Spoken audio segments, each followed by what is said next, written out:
দুর্গাপূজায় আইনশৃঙ্খলা রক্ষায় বিজয়া দশমীর দিন আকাশে হেলিকপ্টার ও পানিতে ডুবুরি থাকবে বলে জানিয়েছেন ধর্ম উপদেষ্টা আফম খালিদ হোসেন। মঙ্গলবার দুপুরে সচিবালয়ে দুর্গাপূজার আইনশৃঙ্খলা নিয়ে বৈঠক শেষে এসব তথ্য জানান তিনি। উপদেষ্টা খালিদ হোসেন জানান, মাদ্রাসার ছাত্ররা তাকে জানিয়েছে পূজা কমিটি যদি চায় তাহলে তারা স্বেচ্ছাসেবক হিসেবে দায়িত্ব পালন করবে। কয়েকদিন থেকে বেড়েই চলেছে ডেঙ্গুর প্রকোপ। এবার একদিনে সর্বোচ্চ ৫ জনের মৃত্যু হয়েছে। আজ মঙ্গলবার বিকেলে স্বাস্থ্য অধিদপ্তর থেকে পাঠানো সংবাদ বিজ্ঞপ্তিতে এই তথ্য জানানো হয়। এদিন ডেঙ্গু আক্রান্ত হয়ে হাসপাতালে ভর্তি হয়েছেন আরও ৫৩৪ জন। এ নিয়ে চলতি বছরে মোট ১০২ জনের মৃত্যু হলো।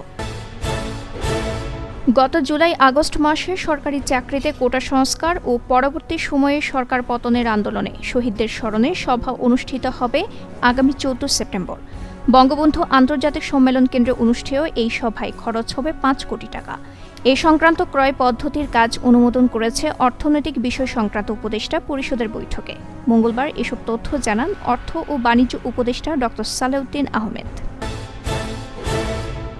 চালের মূল্য বৃদ্ধি রোধে বাজারে চালের সরবরাহ ব্যবস্থা স্বাভাবিক রাখা এবং কোনোভাবেই যাতে চালের কৃত্রিম সংকট তৈরি না হয় সে বিষয়ে সবাইকে সতর্ক থাকা সহ ৪টি সিদ্ধান্ত দেওয়া হয়েছে।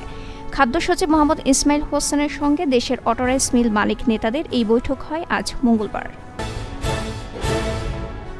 এক সপ্তাহের বেশি সময় বন্দুকযুদ্ধ, ড্রোন ও রকেট হামলার পর এবার ভারতের মণিপুর রাজ্যের ৩টি জেলায় কারফিউ জারি করেছে রাজ্য সরকার।